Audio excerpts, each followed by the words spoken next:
They fight in cages for blood, glory, and gold. But behind every knockout highlight and main event poster is a brutal truth the UFC doesn't want you to know. For decades, fighters have risked everything for a fraction of the millions their battles generate. They train like warriors, bleed like soldiers, and go home with checks that wouldn't pay your rent in Los Angeles. Now, after a decade-long legal war, the truth is finally spilling out. Secret contracts, locked-in salaries, gag orders, and a $375 million settlement that barely scratches the surface. This isn't just a sports story. This is a story about power, silence, and the cost of being a fighter in Dana White's empire. On paper, UFC fighters are independent contractors, free to negotiate, free to explore options, free to walk away. But in reality, the freedom is an illusion. Once a fighter signs with the UFC, they're locked into an ecosystem designed to strip away leverage at every turn. Fighters are often made to believe they're negotiating, while behind the scenes, the outcome has already been decided. The terms are rigid, the expiration date often unclear, and when a fighter asks for a better deal, the response is cold. Take it or leave it. Unlike other professional athletes, say in the NFL, fighters don't have multiple teams bidding for their talent. An NFL player who doesn't like the deal from one franchise can call the other 31 teams. There's competition. In the UFC, there's Dana White. There's a singular brand. And fighters desperate for a platform, for recognition, legitimacy, a shot at the big stage, accept contracts that can span 6, 8, even 10 fights, with clauses that automatically extend the deal if they win, lose, or even sit idle for too long. These contracts don't just limit movement, they control time. Fighters become property. If you're hurt, if you lose, if you win, if you turn down a fight, all of it can affect the clock. And the UFC controls the schedule. It's a carousel, but the fighters aren't steering it. And every time someone tries to push back, there's 1,000 hungry up-and-comers ready to take their spot. The UFC doesn't need to pay more because the dream is priceless. And for most fighters, the idea of getting in is worth the gamble. This isn't just speculation. In lawsuits and interviews, fighters have repeatedly said they had no real options. The UFC holds a majority of the market share in MMA. No other promotion can offer the same visibility, sponsorship potential, or title prestige. It's a chokehold on the sports economy. And while UFC executives boast about growing global influence, their fighters are stuck in a system that rewards silence and punishes dissent. The illusion of negotiation has become part of the brand. From the outside, it looks like business. But inside, it's a tightly controlled funnel, where the moment you sign on the dotted line, you belong to the UFC, whether you like it or not. The UFC's bright lights, sold-out arenas, and billion-dollar pay-per-view empire paint a picture of success. But for most fighters, the paycheck behind those epic knockouts is shockingly low. The real numbers are finally starting to emerge, and they're devastating. For his fight against Donald Cerrone, one UFC fighter was handed a base check for $16,000. A few weeks later, he received a locker room bonus, $3,000 more. That's $19,000 total for stepping into the cage against a seasoned veteran, risking his health, his future, and potentially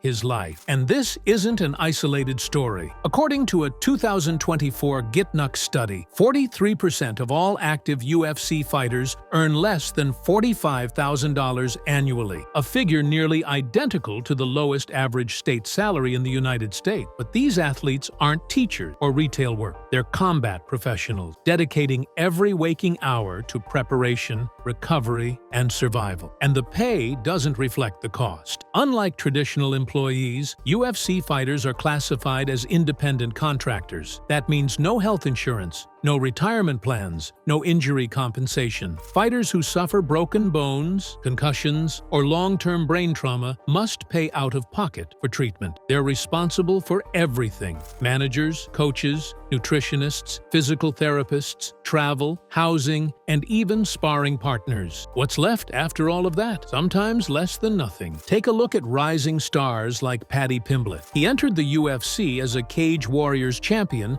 and UK sensation. but his first 2 UFC bouts were fought under a 12-and-12 contract, meaning $12,000 to show, $12,000 to win. Even with back-to-back $50,000 bonuses, his first year brought in just $156,000. For context, that's $265,000 less than the NHL's league minimum salary. And he was winning fights, gaining traction, and receiving bonuses. That's the best-case scenario. Fighters without name recognition, who go 1-2 or 0-3 in their first 3 bouts, often walk away with under $60,000 total, and that's before taxes. UFC fighters are taxed in multiple states and even different countries depending on where they compete. One athlete admitted he paid over $100,000 in taxes in a single year, spread across various jurisdictions, making it feel like he was fighting for less than minimum wage. The UFC is a spectacle, but the pay structure is grim. Even when a fighter wins, they lose. Because the truth is, the UFC has made it nearly impossible for fighters to truly benefit from their success. In 2023 alone, the UFC generated $1.3 billion in revenue. That's more than some major media companies. The promotion has global broadcast deals, endless merchandise, video games, fight kits, NFTs, and sold-out pay-per-view cards. Its brand is stronger than ever, but the percentage of that money going to fighters? Just 18.6%. For every dollar made, less than 19 cents reach the men and women actually stepping into the cage. The remaining 81.4%, it stays with the UFC, or more specifically, with Endeavor and its shareholders. Contrast that with other professional leagues. In the NBA, NFL, NHL, and MLB, athletes receive nearly 50% of total league revenue. It's a revenue-sharing model that recognizes the value of labor and protects it. But the UFC operates under no such agreement. There are no collective bargaining rights, no union, no minimum standard, just a group of fiercely competitive individuals, each trying to survive in a system designed to squeeze them dry. Even boxing, often accused of corruption and chaos, pays its top fighters far more. While UFC athletes dream of 6-figure paydays, boxers headline cards for millions. As one fighter put it bluntly, "Y'all come over here and fight us because y'all want to make more money, right? We're not trying to go over there and make less." Fighters know the truth, but the UFC's control over the market leaves them little room to escape it. The irony is cruel. Fighters train harder, sacrifice more, and endure greater physical punishment than athletes in almost any other sport. They don't just play a game, they endure broken noses, cracked ribs, torn ligaments, and repeated head trauma. And for what? A mid-5-figure check that gets slashed by taxes, team expenses, and travel? The UFC's business model relies on this desperation. They sign fighters for long contracts with limited negotiation power. They control rankings, promotion, and exposure. And worst of all, they know there's always another hungry athlete willing to take less. Because the alternative is obscurity. No spotlight, no legacy, no payday. In truth, the UFC isn't just underpaying fighters. It has weaponized the dream of fighting in the big leagues, using it as leverage to keep wages low, contracts rigid, and loyalty absolute. It's a billion-dollar machine built on bodies, silence, and the illusion of opportunity. There was a time when stepping into the octagon didn't just mean a base check, it meant opportunity. Fighters could supplement their income through sponsorships, wearing logos on their shorts, banners behind them in the cage, and custom gear during weigh-ins. For rising stars and even mid-tier talent, those deals were often the difference between surviving and thriving. But in 2014, that all changed. The UFC struck an exclusive deal with Reebok, later replaced by Venom, and with one corporate handshake, fighters' independent sponsorship rights vanished overnight. The result was devastating. Brendan Schaub famously spoke out, saying he made 6 figures in sponsorships per fight, sometimes more than the purse itself. After the Reebok deal, that number shrank to a flat $10,000, and only for top-ranked fighters. Others received as little as $2,500, regardless of their drawing power, media presence, or audience reach. The fighters who had built relationships with sponsors for years, were now forced to leave money on the table. Not because they wanted to, but because the UFC told them to. This wasn't just a blow to their wallets, it was a blow to their independence. Fighters lost the right to monetize their own likeness, their own body, their own gear. And the fans? They were told it was all part of professionalizing the sport. But professionalism doesn't look like silencing fighters' income. It doesn't look like stripping them of autonomy. The UFC took control of every inch of the cage, the clothing, the appearance, even the music. Fighters became part of a brand machine, dressed uniformly, presented like chess pieces on a billionaire's board. The customization that once helped fighters stand out, tattoos, brands, nicknames, unique shorts, was replaced with cold, corporate uniformity. And there was no negotiation, no vote, no union to push back. Fighters had no say in the matter. The very people risking life and limb had the least control over how they earned money. That decision alone, banning independent sponsors, cost fighters, collectively, hundreds of millions over the years. And the message was clear: you may bleed for this brand, but you'll never own your place in it. Most people see a fight night purse and assume that's the final take-home. They don't see the invoices, the cash payments, the off-the-books favors that drain that number down to almost nothing. The reality is far uglier. Behind every paycheck is a series of invisible hands, and they all take a cut. First, the manager. Most take 10% to 20%. Then, the head coach, another cut. The striking coach, grappling coach, strength and conditioning specialist, sports psychologist, dietitian, and sparring partners all need to be paid, sometimes in cash. And that doesn't include gym fees, travel costs, airfare for the team, hotel accommodations, and medical expenses not covered by the promotion. A fighter who earns $60,000 for a win could walk away with less than $15,000 after everyone else is paid. That's assuming nothing goes wrong, that they don't miss weight, that they don't get injured, that they don't have to pull out and lose the entire purse. And then there's taxes. Unlike salaried employees, fighters are hit with state and sometimes international taxes for each location they compete in.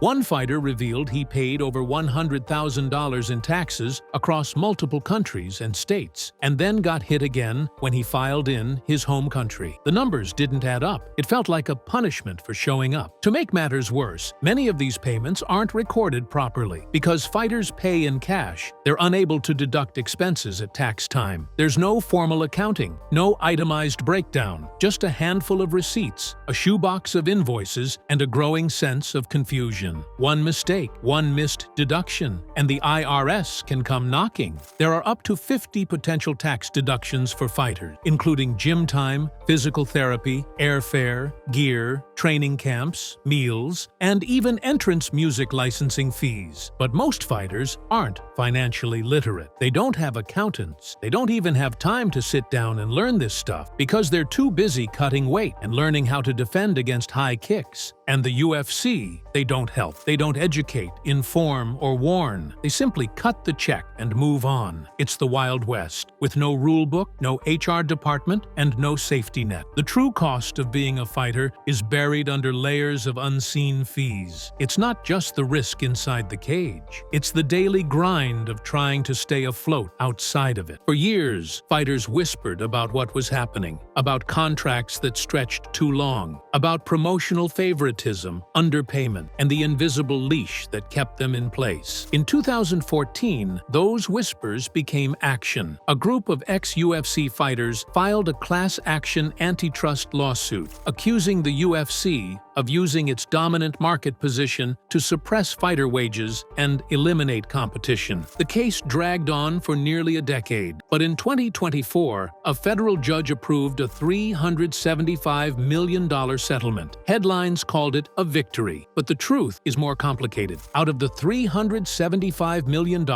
about $248 million would actually go to the fighters. The rest? Legal fees, administrative costs, and expenses accrued over 10 years. And while some criticized the lawyers for taking such a large cut, few understood the scale of what those firms risked. They worked hundreds of thousands of unbilled hours. They paid out of pocket for expert economists, regression model, document coder, travel expenses, and mountains of legal prep. They gambled millions for a fight that might not pay off. So how much will fighters actually receive? That depends. A mid-level fighter who made around $500,000 during the lawsuit period might get around $289,000 back. Someone like Conor McGregor, who generated enormous revenue for the UFC, is estimated to receive about $8.2 million. But the biggest payout? Anderson Silva. His estimated compensation stands at roughly $10 million.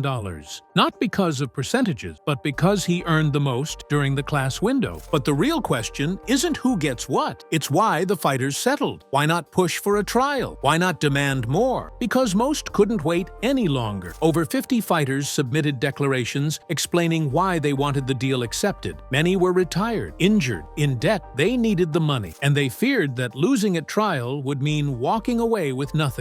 They weren't just fighting for justice. They were fighting for survival. A settlement, even a flawed one, was still a lifeline. In the end, the UFC walked away largely unscathed. $375 million might sound massive, but in 2023 alone, their adjusted EBITDA was $756 million. That means the entire settlement was worth less than 6 months of profit. They avoided trial, they avoided appeals, and they neutralized the threat of future legal costs. The fighters, they got a payout, a piece of what they were owed, but many still feel like they lost. Because while the money helps, it doesn't fix the system, and the system is still broken. While the Lee case provided a financial payoff, the real game changer is the Johnson case, a separate class action lawsuit that doesn't just demand money, but something far more disruptive to the UFC's core: structural reform. Where the Lee case focused on fighters who competed before July 2017, Johnson targets everyone who signed with the UFC after that. But this time, the plaintiffs aren't just asking for back pay. They're demanding the court change how the UFC does business entirely. The Johnson suit seeks injunctive relief, a legal term that means forcing the UFC to change its behavior. That could include banning coercive contract extensions, mandating expiration dates, introducing sunset clauses, or allowing fighters more agency in choosing where and when they fight. The implications are massive. If successful, the UFC could lose its grip over fighter careers. It could be forced to compete with other promotions to keep talent, creating a system that resembles free agency, something the UFC has never truly allowed. Imagine a world where every UFC contract expires in 2 years, no matter what. No automatic renewals, no clause that extends the deal if a fighter turns down a matchup or gets injured. That kind of freedom would radically shift the balance of power. Suddenly, fighters would have leverage. Other promotions like Bellator or PFL, or even international leagues, could bid for top talent. Salaries would rise. Opportunities would increase. The UFC would no longer dictate the market unopposed. But there's one massive obstacle: waivers. Most UFC contracts signed after 2017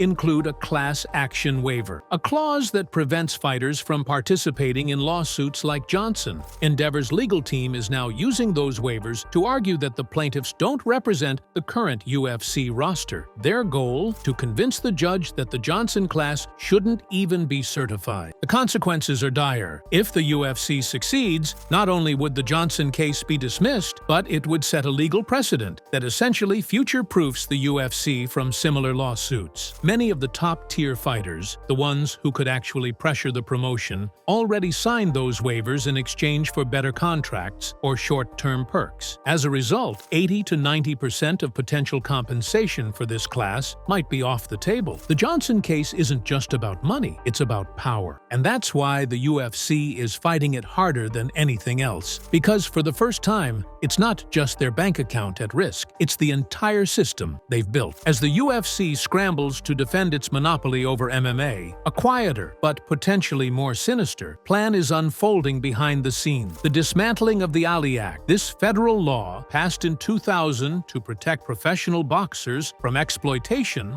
requires transparency in promoter earnings, rankings, and matchmaking. It's the reason boxing's biggest stars can negotiate massive paydays and walk away with the majority of revenue from their fights. And it's exactly the kind of legislation that would dismantle the UFC's business model if applied to MMA. So, what's the UFC's response? They want to kill it, or at the very least, prevent it from expanding into mixed martial arts. But here's where things get political. To get the Ali Act amended or repealed, they need help from Washington. And the UFC has a powerful ally in the form of Donald Trump, longtime friend of Dana White, vocal UFC supporter, and now an influential political kingmaker. Insiders report that lobbying efforts are already underway. If Trump were to make a call, the Republican Party could easily push an anti-Ali Act measure through the House. The Senate would be harder, requiring at least 7 Democrats to flip. But even that isn't impossible in today's fractured political landscape. One political analyst described it bluntly: there's not much pushback. Not many in Congress care about MMA. If Trump wants it, it could happen fast. Why does this matter? Because Endeavor, the parent company of UFC, isn't just interested in MMA. They're now eyeing boxing. If they can eliminate the protections fighters currently have under the Ali Act, they can apply the same monopolistic tactics to boxing. Exclusive contracts, control of rankings, suppression of pay, and legal waivers that strip away fighters' rights. Boxing, for all its flaws, still offers elite athletes a chance to control their career. Fighters like Tyson Fury and Canelo Alvarez can walk away with tens of millions because they have negotiating power. But if the UFC's business model is allowed to bleed into boxing unchecked, that era could end. This isn't a conspiracy theory, it's already happening. The merger between UFC and WWE under the TKO brand is a sign of consolidation. Endeavor wants control, and without legal safeguards, that control could expand across all combat sports. What started as an MMA lawsuit may soon shape the fate of boxing too. And the key to it all? A phone call, a political favor, and a few overlooked votes in Congress. For every spinning back kick and walk-off knockout, there's a reality the audience never sees. The rent notices, the unpaid gym dues, the tears cried in silence when medical bills come due. Fighters bleed for the public, but very few ever escape with enough to live comfortably. Most retire broke, bruised, and broken, with no pension, no fallback plan, and no help from the organization that built its empire on their backs. The $375 million settlement in the Lee case offered a momentary sigh of relief, but it also served as a grim reminder. Fighters accepted that deal not because it was enough, but because they had no other choice. Many needed the money, others feared a courtroom loss, some just wanted closure. And so the UFC walked away from a decade of legal pressure with little more than a financial slap on the wrist. For them, it was a rounding error. For the fighters, it was everything. Now, with the Johnson case hanging in the balance, the sport sits at a crossroads. Will the courts finally hold the UFC accountable for its contract? Will structural reform be forced through legal means? Or will the cycle continue, where the next generation of fighters enters the cage under the same exploitative terms, chasing the same impossible dream?